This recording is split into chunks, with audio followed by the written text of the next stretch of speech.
The city where Kito lived was quiet and unremarkable, yet its shadowy corners concealed stories that could rival the plot of any horror tale.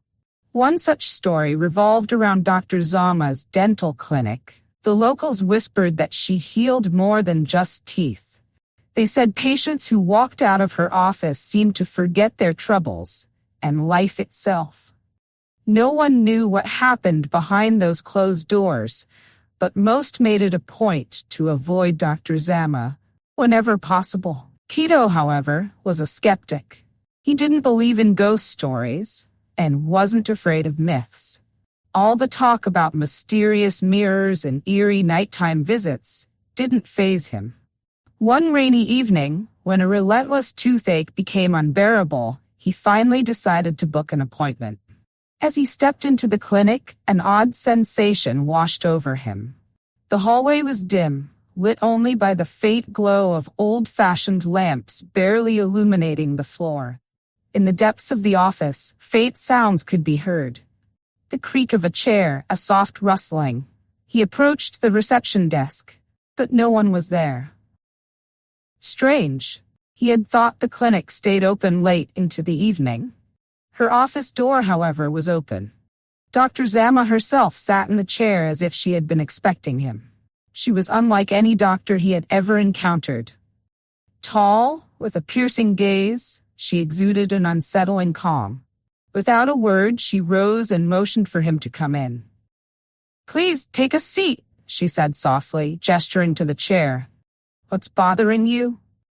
"My tooth hurts," Kito replied, sitting down and doing his best to mask his unease at how unusual everything seemed.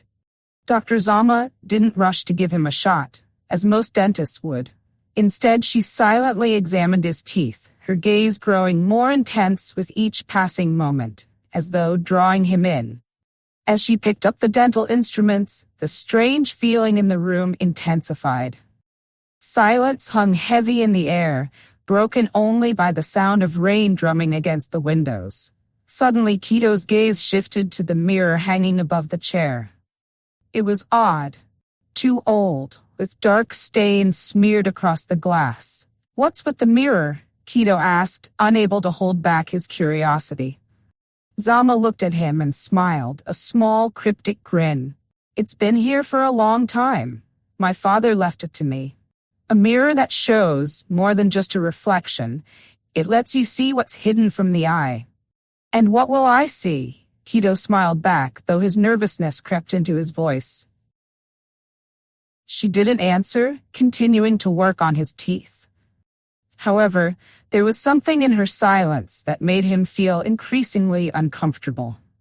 With each movement she made, he felt a growing chill spread through his body, as if something were scrutinizing him from the inside, pulling at his thoughts and desires. Then, as she finally lifted the instruments, Kito felt something shift in the mirror. He couldn't quite place it, but for a brief moment he saw something, or someone, standing behind his reflection. It wasn't him. It was another figure. A person with hollow eyes, whose lips twisted into a sinister grin. His heart raced, and his breath became heavy. He tried to look away, but he couldn't. The mirror seemed to pull him in, and new details began to emerge within it.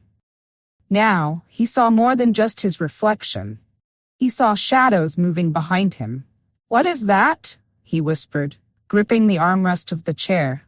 Without taking her eyes off his tooth, Zama responded softly. "It's what's hidden inside you. You're seeing your fears, Kito. This mirror will show you everything you fear the most." Suddenly, his face in the mirror began to change. It aged rapidly, with deep wrinkles and eyes filled with terror. Kito instinctively tried to rise, but his body wouldn't obey. He couldn't move, and it felt as though the cold was tightening around him with every passing second. Zama looked at him again, her eyes piercing his. She raised an eyebrow slightly, as if waiting for his reaction. "Will you be able to endure this, or will you leave, unable to face yourself?" In that moment, Kito felt the dark shadows reflected in the mirror lean forward. as if trying to break free from the glass. They surrounded him, and in their cold silence, he heard his own voice, but distorted, as if something from the depths was reaching out to him. Zama in turn didn't rush to intervene. She watched as he struggled with what he was beginning to see. And then, when Kito realized that this meeting was not just a dental checkup, but something far more terrifying, his fear became his reality. New images appeared in the mirror. People he had once known, now shrouded in shadow, their faces contorted in nightmare. Will you be able to face this, Kito, or will you remain forever trapped in your own shadow? Zama asked again, her voice no longer calm, but eerie and foreboding. Kito squeezed his eyes shut, trying to block out the image in the mirror, but the shadows continued to move through his mind, swallowing him like a vortex. He didn't know what to do, and his body refused to obey him. He was no longer sure he was even in the clinic. Everything around him felt fragile, as if reality itself was beginning to crack at the seams. Kito woke up the next morning with no memory of leaving the clinic. He was exhausted, but physically, strangely, there was no pain. His teeth, his head, everything was as it had been, as though his visit to the doctor the day before had been nothing more than a nightmare. But one feeling lingered. The sensation that he was not alone. That someone was watching him. Later that day, on his way home, Kito didn't realize how he had once again found himself on the very street where Dr. Zama's clinic stood. He tried to convince himself that it was just a coincidence, that he shouldn't have come back, but his legs wouldn't obey, as if someone else were guiding his steps. He was standing in front of the old building again. It wasn't just strange, it was sinister, as if his return had been expected. As he approached the door, he realized it was slightly ajar. This, once again, was no coincidence. He couldn't control his actions, and as if in a trance, he stepped inside. Just like before, the inside was dark. The air was thick with the scent of something bitter and ancient, as if the walls of the clinic had absorbed the burdens of time itself.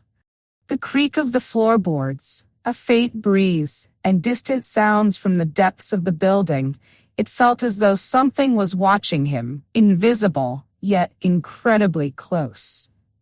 Zama sat in her usual spot, but now she didn't seem as calm. There was a hidden anxiety in her eyes, though she was ready to face him. "You've returned," she said, but her voice no longer held the soft tone it once had. Instead, it carried a cold challenge. I had to understand what happened. Why can't I shake this feeling that someone is watching me? Kito asked, his voice trembling with a panic he couldn't hide. Zama didn't answer immediately. She took a step back, pointing toward the mirror. Kito turned and felt his heart pound in his chest. In the mirror, he saw his own figure once again. His reflection was distorted, as though the mirror was slowly showing not him, but someone else. His face began to age, his eyes growing hollow. "Look at what you see, Kito," Zama said. "You fear the most what lies within you. You think you control this, but this mirror will show you who you truly are." His hands trembled as he tried to step back, but his legs seemed glued to the floor. He was paralyzed, unable to tear his gaze away from the reflection. In the mirror, instead of him, stood someone he had once known. It was his old friend, Terrio, but something was wrong. Terrio's face was distorted, like in a nightmare, his eyes dark and his skin soaked in blood. "No, this can't be," Kito whispered, but Zama silently stepped toward the mirror and touched its surface. At that moment, Terrio's reflection began to change, transforming into something far more horrifying than Kito could have imagined.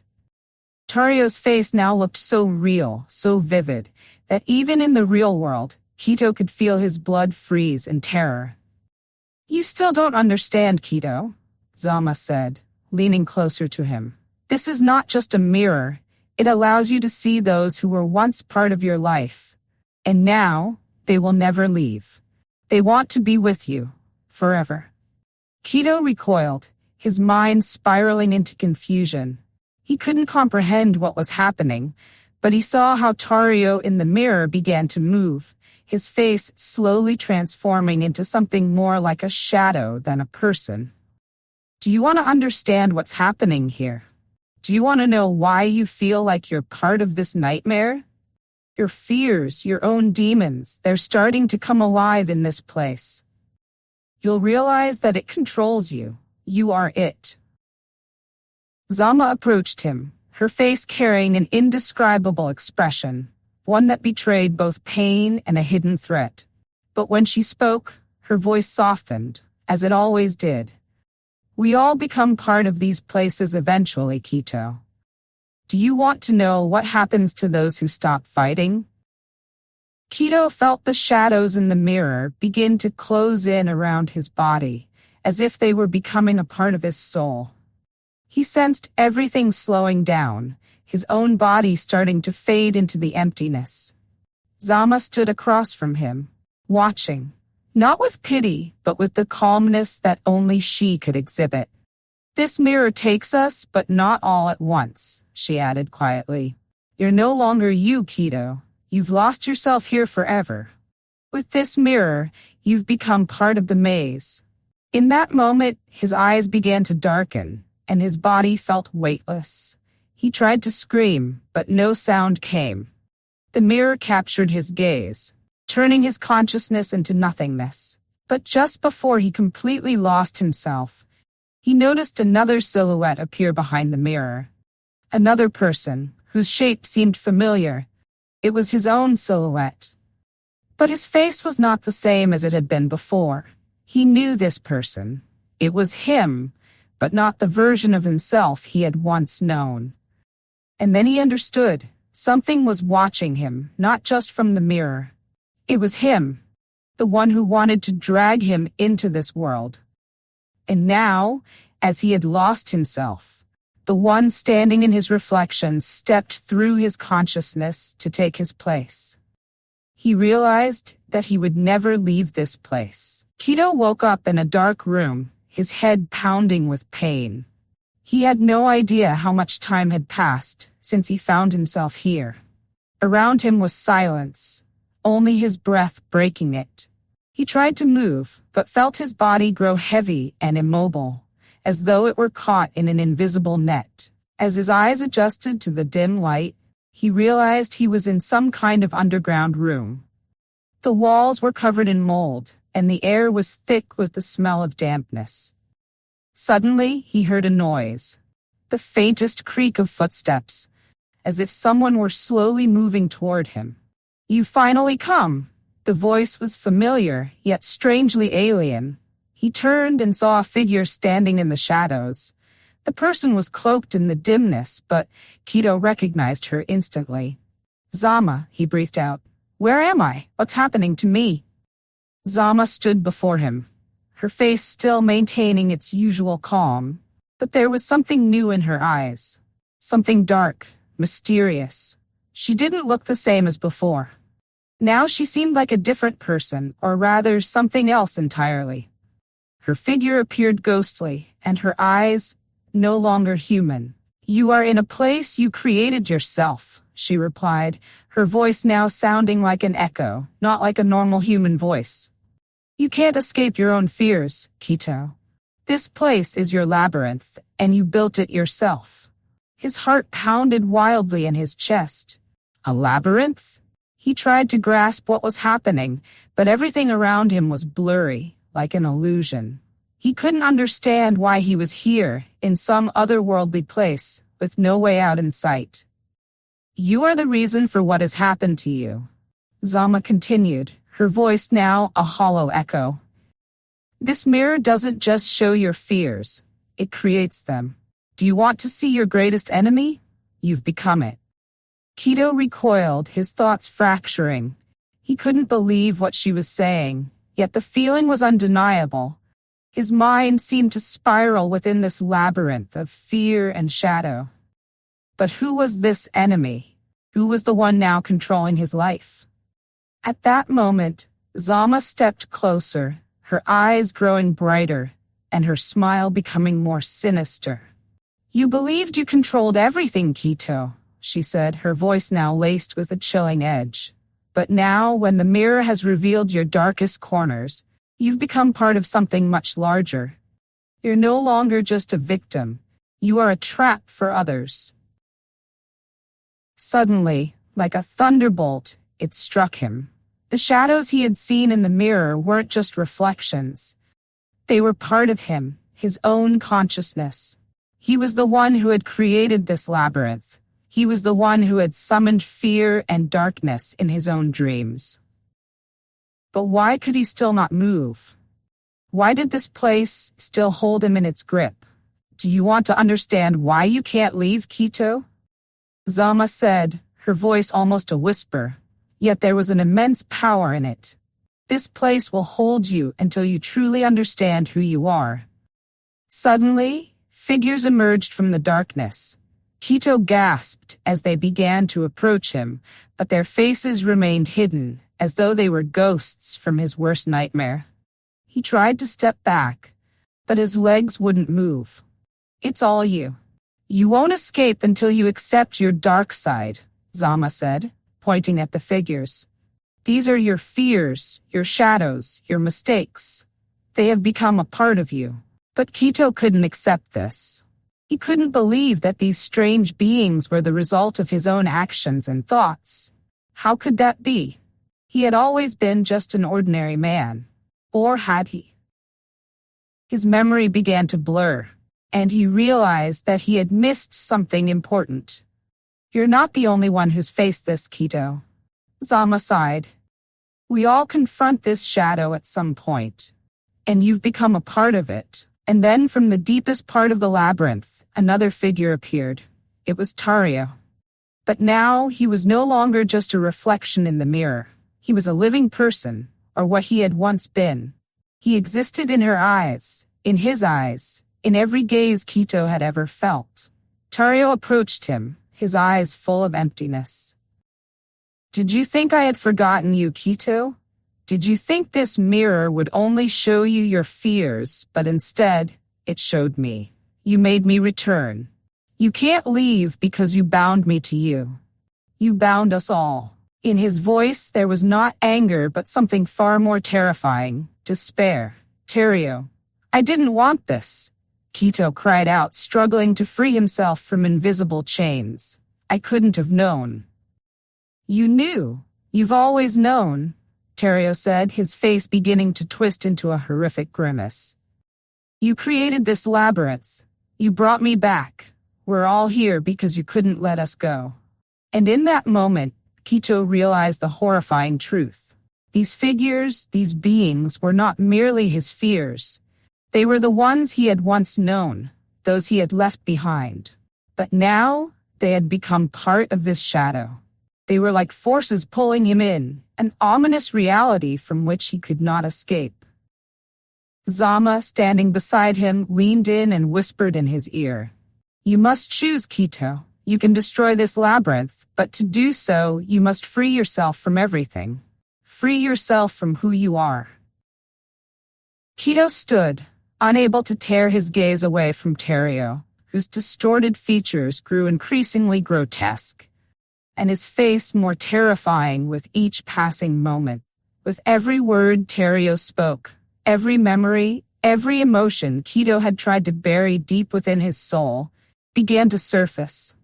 He realized that he was no longer just part of this labyrinth. He was the one who had created it, the one who had drawn these people in, forced them to become part of his own darkness.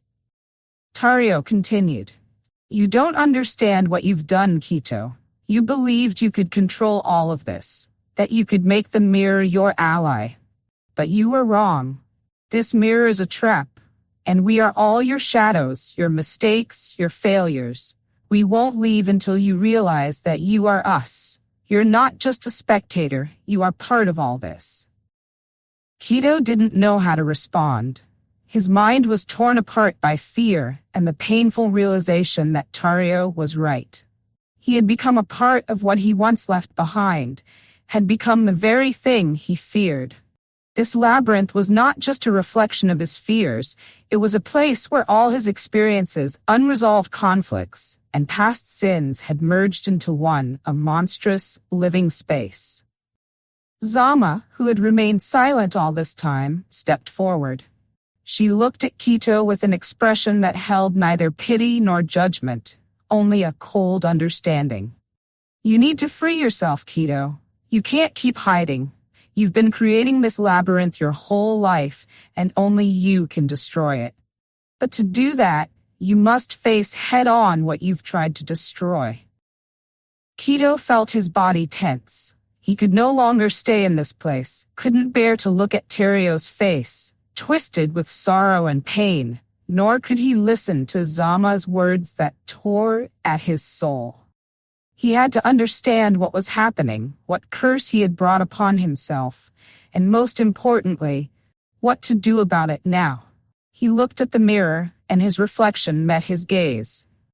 But now the reflection was different. He saw himself, but not as he once was. His face was scarred, his eyes hollow, and his body twisted like a shadow.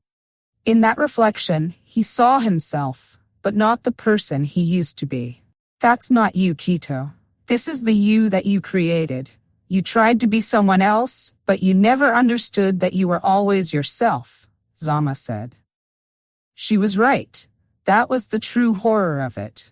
He had become part of these fears, these distorted memories. He had tried to run from them, but now he understood that he couldn't, neither physically nor mentally.